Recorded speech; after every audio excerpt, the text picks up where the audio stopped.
Brother and sister, सबको जय मसीह की। और एक डिवोशन लेकर आए हैं आपके लिए, भक्ति का संदेश। तो आइए प्रार्थना करते हैं। करुणामय परमेश्वर पिता, सारा आदर सारा गौरव हम तुझे देते हैं। धन्यवाद आपकी महान प्रेम के लिए। विश्वास, आशा और प्रेम, इन तीनों में से प्रेम बड़ा है। हमेशा आप प्रेम के बारे में सिखाएं और आपने कार्य करके दिखाएं। जब हम गुनहगार थे तो आप हमें दंड दे सकते थे, परंतु हमारी दंड को अपने ऊपर लेकर आपने अपना प्राण दिया। इससे बढ़कर और प्रेम किसी के पास नहीं है।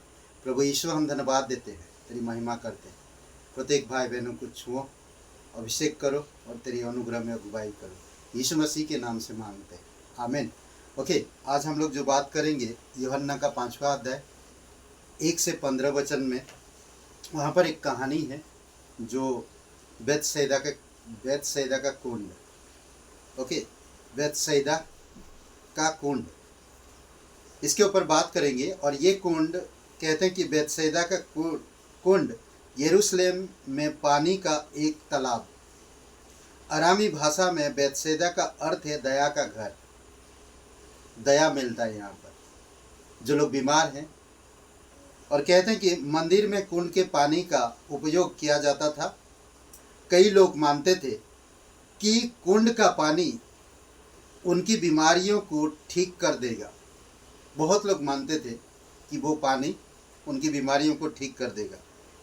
यहाँ पर एक कहानी, 38 साल से एक व्यक्ति वहाँ पर था इस कुंड के पास, और वो चंगाई की राह देख रहा था। आशा था कि एक दिन वो पानी में जाकर डुबकी लगाएगा। ओके, और हम उस व्यक्ति के बारे में ज़्यादा नहीं करेंगे, पर इस कहानी का थोड़ा सा हम सार आपको समझाएंगे। आप एक कहानी को पढ़िएगा और आपकी विचार से परमेश्वर की विचार अलग बातें करेगा। बेतसैदा का कुंड उपचार का एक प्रसिद्ध स्थान था। उपचार का एक प्रसिद्ध स्थान था। कई लोग इस कुंड के पास रहते थे, उम्मीद में कि वे अपने पीड़ा से चंगे हो जाएंगे। ये उम्मीद में रहते थे। और वहाँ पर एक व्यक्ति था 38 साल से। 38 साल कम समय नहीं होता है, 38 साल। ओके, और कहते हैं कि 38 कोड़े यीशु मसीह ने खाया है। यानी कि यीशु की कोड़े खाने से आप और मैं चंगे हुए हैं। आज हमें ये मानकर चलना है। मुझे 38 या 39 साल से बीमार है व्यक्ति, यीशु ने 39 कोड़े खाए, उसकी कोड़े खाने से हम चंगे हो गए। तो इस उम्मीद में उस कुंड के पास लोग चंगे होने के लिए रहते थे। एक सब्त के दिन यीशु ने कुंड के पास लेटे हुए एक व्यक्ति को चंगा कर दिया। सब्त का दिन था और उस कुंड के पास लेटे हुए एक व्यक्ति को यीशु ने चंगा कर दिया। यह यीशु का तीसरा चिन्ह था, चमत्कार चिन्ह तीसरा था। इस कारण यीशु और यहूदी अगुवों के बीच में संघर्ष हुआ। ओके, सब्त का दिन में किसी को चंगाई करना यहूदियों के अनुसार गलत था।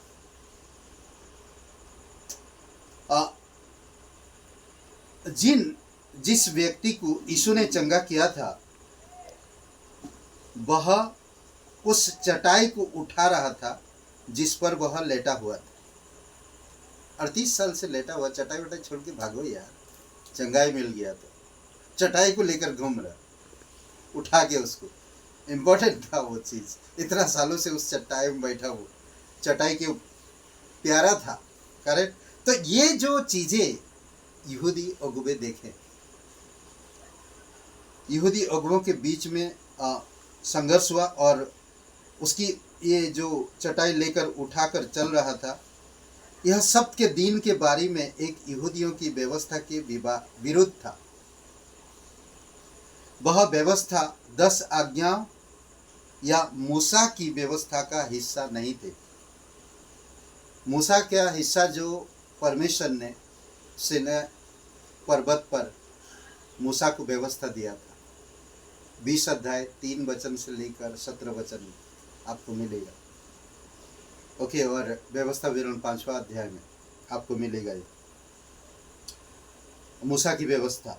पर उसके उस अंतर्गत नहीं था, मूसा की व्यवस्था और कुछ कह रहा, पर यहाँ पर और कुछ है। ओके, तो हिस्सा नहीं था। यीशु उन अतिरिक्त नियमों से सहमत नहीं थे जिनका पालन यहूदी अगुवों ने लोगों से करने की कोशिश की थी, करने के लिए कोशिश करते थे। 10 आज्ञाओं से भी बाहर ऐसे चीजें था जो यहूदी लोग खुद नियम बना दिए थे और लोगों के ऊपर दबाव डालते थे ताकि लोग करें। उनका काम लोगों को पाप के अधिकार से मुक्त करना था। उनका काम उनके शरीर को भी चंगा करना था। लोगों को स्वतंत्र करना इस बात में अधिक महत्वपूर्ण था कि लोग सब्त के दिन चीजें उठाकर ले जाते हैं।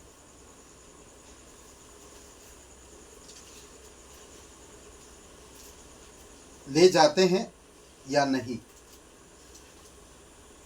यहूदी अगुवे जानना चाहते थे कि किसने उस व्यक्ति को किसने चंगा किया।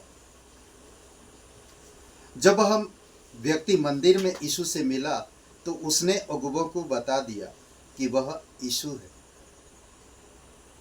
बता दिया।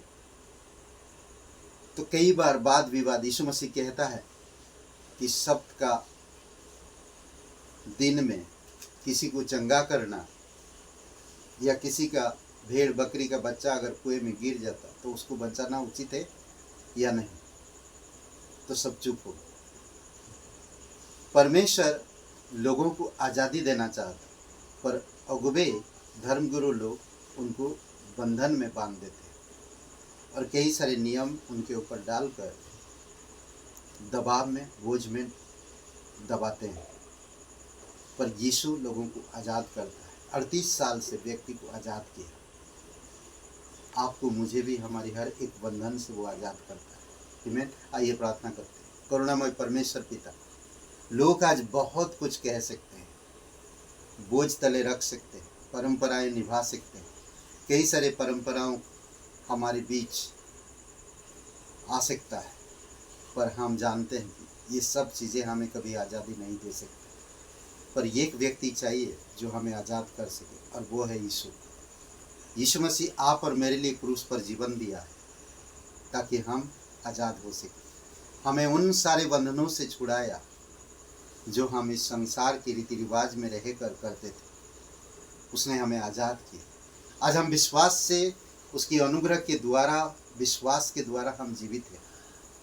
धन्यवाद देते। प्रत्येक भाई बहनों को अभिषेक करो प्रभु यीशु, तेरी दया और कृपा उन पर बनाई रखो। धन्यवाद देते यीशु नासरी के नाम से मांगते हैं, आमीन। ब्रदर एंड सिस्टर, सबको जय मसीह की praise the lord, praise the lord. शुभ रहे दिन आपका। लाइक करिए, कमेंट करिए, शेयर करिए। जय मसीह।